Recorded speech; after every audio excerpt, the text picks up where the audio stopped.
अस्सलामुअलैकुम my dear viewers, कैसे हैं आप लोग। ये जी कमर दर्द और जिस्मानी कमज़ोरी के इलाज के लिए ये मैंने आज बनाया है गोंद का हलवा। और ये आटे के साथ है। बहुत हेल्दी है, बहुत एनर्जेटिक है। ये ना सोचिएगा कि गर्मी है कैसे बनाएंगे और कैसे खाएंगे, ये मुश्किल नहीं है। गर्मी हो या सर्दी, ये सेहत के लिए बहुत अच्छा है। सबसे पहले मैंने 1 पाव गोंद ले ली है, बाज़ार से मैंने मंगवाई है। अब इसको देख लें कि ये अगर गंदी है, ख़राब है, तो इसमें से वो चेक करके वो निकाल दीजिए। गंद वगैरह ये मैं देख रही हूँ कि अगर कुछ इसमें कचरा है तो निकाल दें। बाकी इसको साफ़ करके साफ़ कपड़े से और अलहदा कर लें और इसको ग्राइंड करेंगे। और ये जनाब, ये मैंने इसको पाउडर फॉर्म में ले आई हूँ, मैं पाउडर बना दिया इसका ग्राइंड करके। ये है जी 1 किलो आटा, पाव गोंद और किलो आटा। आटा मेरे पास चक्की का आता है, ये थोड़ा भुरभुरा सा और मोटा सा आटा होता है। तो आप देख लीजिए, जो भी आटा आप खाना पसंद करते हो उस आटे के साथ बनेगा। बाकी मैंने ले ली शक्कर और कुछ ले लिए तिल। बताती हूँ कैसे बनती है। शुरू करते हैं। बिस्मिल्लाहिर्रहमानिर्रहीम। सबसे पहले मैंने कढ़ाई रखी चूल्हे पर, उसको हल्का सा गर्म किया और उसमें ये आटा मैंने करना है जी रोस्ट। और इसको हल्की आंच पे मैंने रोस्ट करना है। और ये देख लीजिए कि हल्की हल्की आंच पर इसको भूनना है।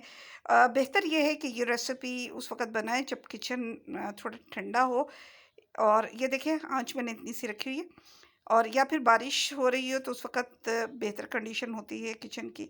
इसको इसी तरह से भूनते जाएं। दूसरे चूल्हे पर मैंने रख लिया है, ये तिल है। तिलों को मैंने हल्का सा रोस्ट करना है। मेरे पास ये पाव ही तिल हैं। इनको भी हल्की हल्की आंच पे हल्का सा, बस इनका कलर चेंज नहीं करना। बस इसमें जो नमी सी होती है हमने सिर्फ वो इसमें से ख़त्म करनी है और इसका ज़रा खुशबू सी आना शुरू हो जाए, बस उसके बाद हम ये चूल्हे पर उतार लेंगे। अब दूसरे चूल्हे पर ये देखिए आटा ये भुन रहा है और आहिस्ता आहिस्ता करके ये अपना कलर चेंज करना शुरू कर देगा। मैं किचन में अपने काम भी करती रही और साथ साथ ये आटा भी भूनता चला गया।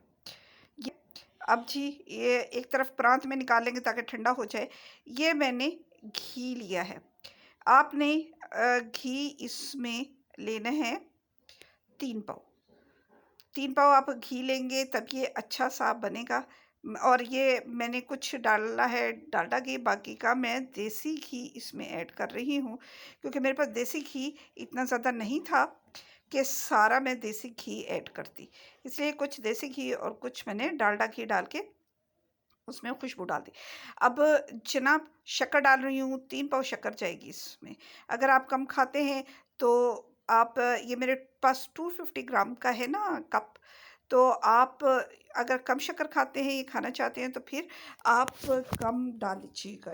शक्कर मेल्ट हो गई। अगर आप गुड़ इस्तेमाल करना चाहते हैं तो गुड़ भी इस्तेमाल कर सकते हैं, वो भी 3 पाव ही आपने बस हल्की हल्की आंच पे, इस पे आपने कोई पानी ऐड नहीं करना, पानी डालेंगे तो ख़राब हो जाएगा। अच्छा, अब हमने ये जो ग्राइंड करके बारीक पीस के गूंद रखी हुई थी वो इस आटे में हम मिक्स कर देंगे। और उसके बाद ये जो तिल हैं जो हल्के हल्के मैंने रोस्ट कर लिए थे, इनमें से नमी निकाल दी थी, वो भी इसमें ऐड करेंगे। सारी चीज़ों को जी चम्मच की मदद से हम कर लेंगे मिक्स। याद रहे कि कोई भी गीला चम्मच, गीला बर्तन या गीला हाथ इसको नहीं लगना चाहिए। हम इसको फंगस फ्री बना रहे हैं ताकि इसमें उल्ली ना लगे, ये ख़राब ना हो, तो इसलिए पानी से बिल्कुल दूर रखना है। ये जो शक्कर मेल्ट की थी चूल्हे से हम उतार लेंगे और उतार के अब ये जो हमने आटा, तिल और गोंद मिक्स की हुई थी, ये इस कढ़ाई में हम ऐड करेंगे और चम्मच की मदद से, बस अब चूल्हे का काम ख़त्म है, हम चूल्हे पे कुछ नहीं करेंगे। और ये देखें इस तरीके से आप इसको कर लेंगे सारे को अच्छी तरह से मिक्स। और अगर आपको इसमें घी कम लगे तो फिर घी आप थोड़ा सा इसमें और ऐड कर दीजिएगा। अच्छा, अगर घी देसी कम हो ना तो ये होता है कि आप बाकी का कोई भी घी डाल के और थोड़ा सा भी अगर आप देसी घी उसमें 3-4 चम्मच डाल देते हैं तो खुशबू उसमें देसी घी की आती है। तो इस तरह चम्मच की मदद से मैं इसको मिक्स करते हुए सारे को अच्छी तरह से कर लूँगी जी मिक्स। और ये चम्मच की पर जो लग गया, ये दूसरे चम्मच की मदद से मैं इसको उतार लूँगी।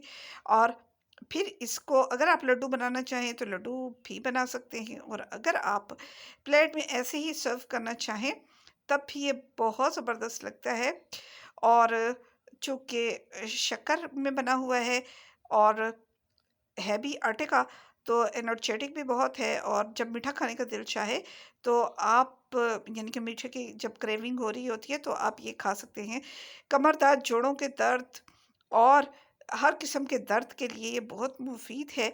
और खून की कमी जिन लोगों को होती है उनके लिए भी बहुत अच्छा है। आप ये एक दफ़ा बना के ट्राई ज़रूर कीजिएगा। मेरी ये रेसिपी आपको अच्छी लगे तो सब लोगों तक ये पहुंचाइएगा ज़रूर। ये पुराने बुज़ुर्गों वाली रेसिपी है, और ये रेसिपीज़ इस वक़्त कोई नहीं बनाता इस किस्म की एनर्जेटिक और हेल्दी। तो मेरे चैनल को लाइक और सब्सक्राइब तो कर दीजिएगा ज़रूर, ताकि मेरी आने वाली वीडियोस आप लोगों तक पहुंचती रहें। मुझे दीजिए अब इजाज़त। नेक्स्ट रेसिपी तक के लिए अल्लाह हाफ़िज़।